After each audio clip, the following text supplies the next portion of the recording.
So, Scott Wilson, The Walking Dead has killed off dozens of characters over the years, but when it was time for your send-off last fall, many fans expressed their outrage and their anger. They were throwing things at TV. What was it about the killing of your character that struck such an emotional chord with the viewing audience? I would assume that he was the person that always saw hope in the worst of situations. He would try to keep people on course. I don't know, but it's very interesting to see how the public has responded to his demise. People come up to me and say, "I cried when they killed you." And they'll start crying again. It's really very. It had a strong impact on people that watch the show. Mm-hmm. Did you feel? Oh, go ahead. I'm sorry. Did you feel that Hershel's death by decapitation was too violent and maybe a step over the line, or is there no line for The Walking Dead when it comes to violence? I don't know that it's over the line. I mean, if you've seen the show, you've seen a lot of very dramatic deaths and a lot of violence. But to me, the interesting part of the show is not so much the violence, but what the credibility of the zombies sets up the show for the actors. And I believe the actors are really are the reason that the fan base has grown the way it has, is because the zombies don't scare people off who've never watched Walker shows or zombie shows before. And it sets the stage, Greg Nicotero's work sets the stage for the actors. So it's to me, that's the big drawing card of the show, is performance, is what the actors and writers are doing with the relationships with the characters. And how far in advance did you know that your character would be killed off? And how did the Walking Dead showrunners inform you of the bad news?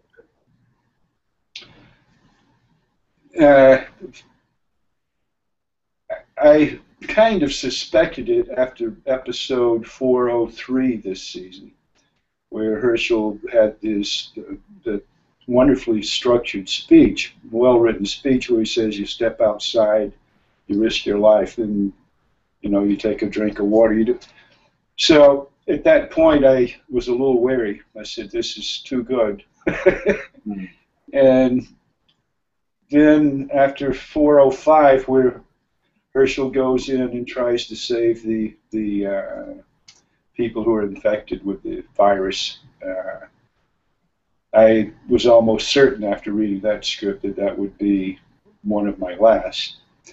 And it was actually the next day after shooting that episode that Mr. Gimple called me in and explained to me where they were going with the show.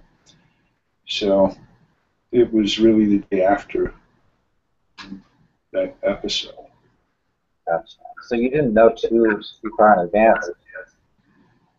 No, because the next two episodes really was the governor's episodes, and then episode 8 was the one that I was, came into play, where his death came into play. And we have a big question from Angela C. In the months since filming your final episode, what do you find yourself missing about Hershel, about the show? Well, the show is really a tight-knit family. I loved working on the show.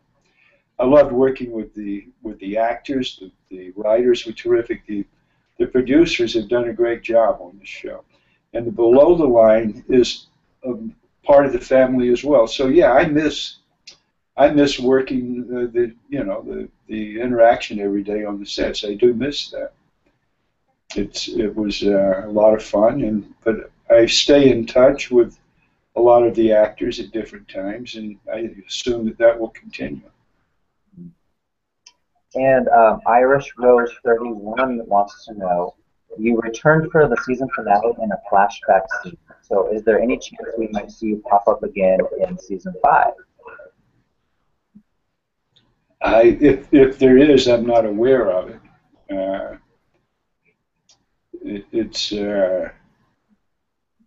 And also I'm only hearing like not quite every word you're saying, so I'm piecing together the questions that you're asking me. But no, I don't anticipate being back.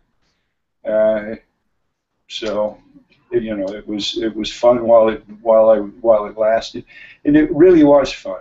I've been doing this a long time, and to be involved in something that's so much fun at this point in my career is really rewarding. And tell us about working with your TV daughters, Lauren Cohan and Emily Kinney. Did you give them any fatherly acting advice? Oh, they're just terrific. I try to learn from them. I mean, they're really. I have a very warm spot in my heart for them. It was totally fun working with them, and you know, I'm sure that it's the relationships that will continue. And who, you know, it's a small world. We may work together on something else. Who knows? And this is a funny question. You Mad Bro wants to know, did you keep your zombie head? I do have my zombie head. I have it in a trash bag in the closet. And generally speaking, that's the one with the brains in it, so I kind of protect my brains by leaving it hidden somewhere. You should pull that out for Halloween. I probably should. It might scare the kids away, though. And Misty, she wants to know, what is your favorite Hershel moment or scene from last season? My favorite Hershel moment, what? From the last season. From the last season. Mm-hmm. Well, gosh, there were. It was just a lot of fun. Quite often, Hershel had been reactive most of the time. And in this last season, he was proactive. He went out and he said, "I'm getting the elderberries." He came in. He says, "I'm going in to try to save lives." He was not reacting to other people's problems and trying to respond and try to keep them on course. You asked earlier, I will miss a lot working with like Andy and Norman and all of the, Stephen Ewan, and as you mentioned, my daughters, and because it was a lot of fun working with them. They're great. They're wonderful actors. And take us back to that scene in season 3 where Hershel gets his leg cut off. That must have been a very hard scene to film. It was a very tough day to shoot. It was take after take after take of and the energy level was incredible.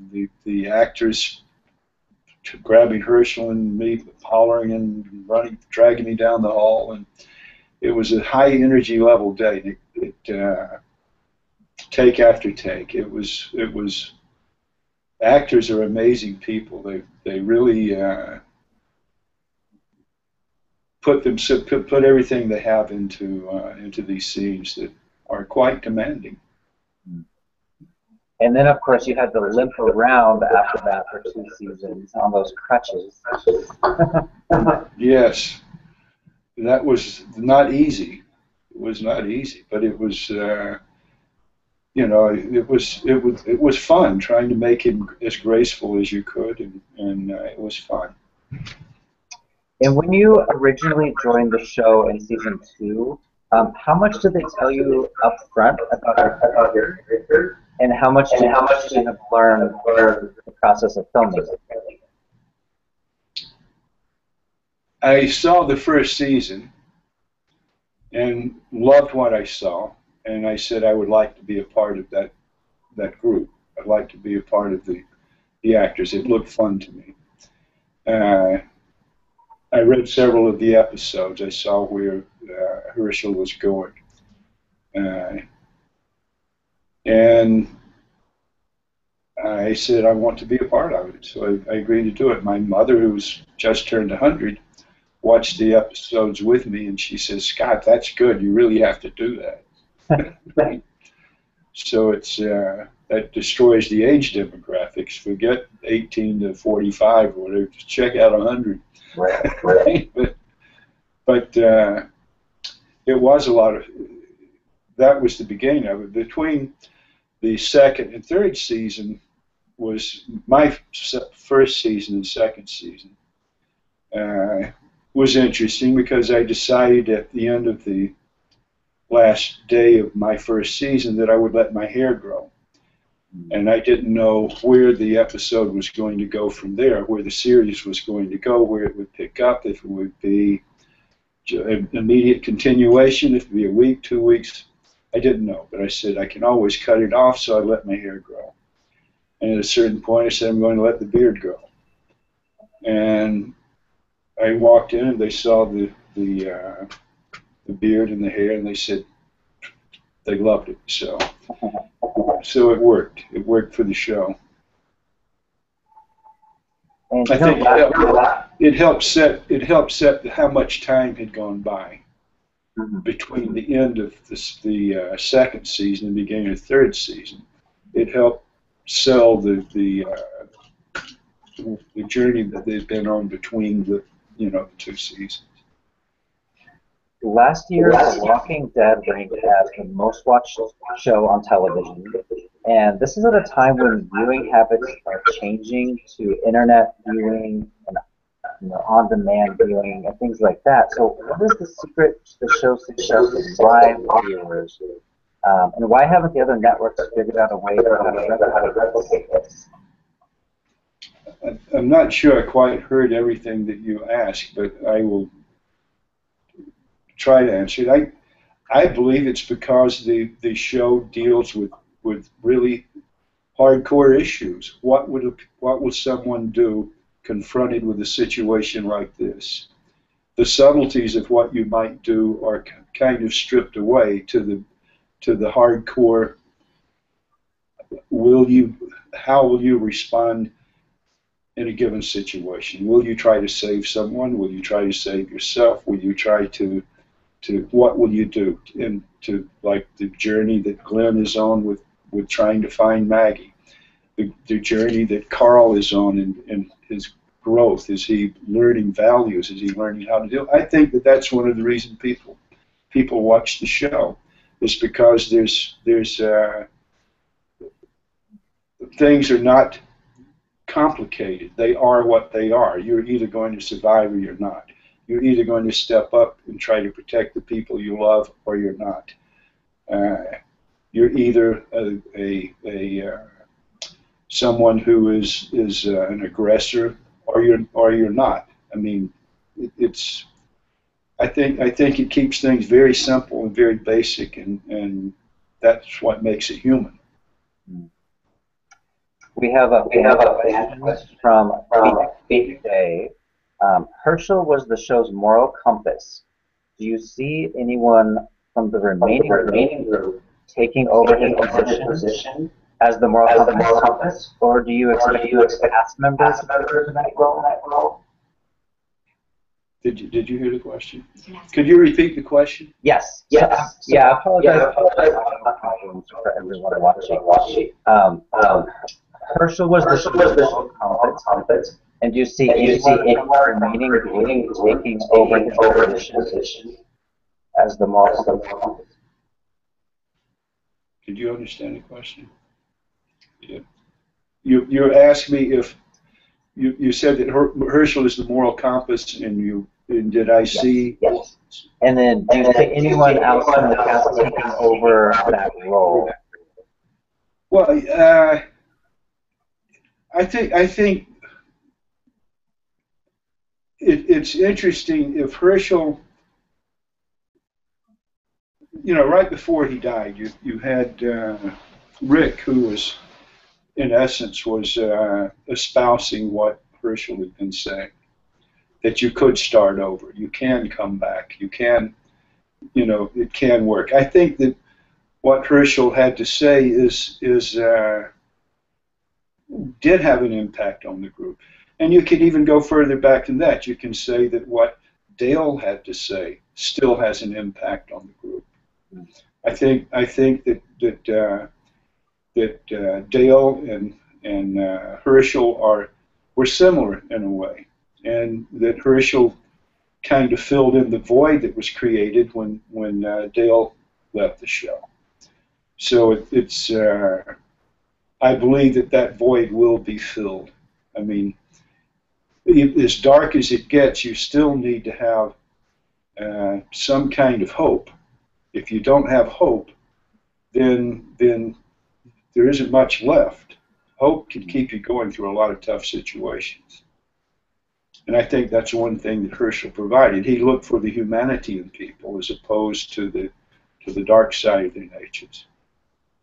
You know, I'd be curious to see what happens this season. I'm totally a fan now. Yeah, it's gonna be good. Besides Herschel, what other characters from your career you most want to talk about? Other characters from your career which you want to talk about? What characters during my career would I want to talk about? Or do fans want to talk to you about? There are, depending on who, I get questions about a lot of films that I've been in. One was a little film, family film called Shiloh that was Phyllis Reynolds, based on a Phyllis Reynolds Naylor book. It's a family film with a boy and his dog, but it's a family film that was adult friendly as well. I get a lot of questions about that. I get a lot of questions about In Cold Blood. That was one of my earlier roles. Even in Heat of the Night, I get questions about The Great Gatsby, the Robert Redford Great Gatsby.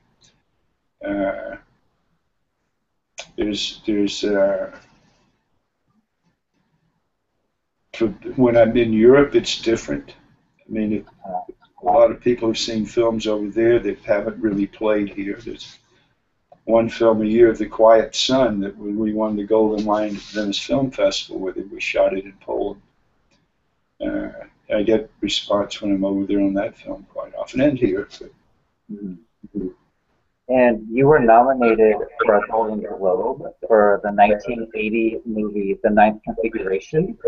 How has the industry changed in the past 30 years? Like, how have award shows changed, the red carpet, and things like that?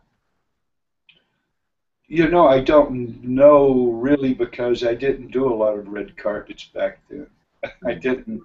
I was, I think, probably too shy or too something to do a lot of those, a lot of red carpets.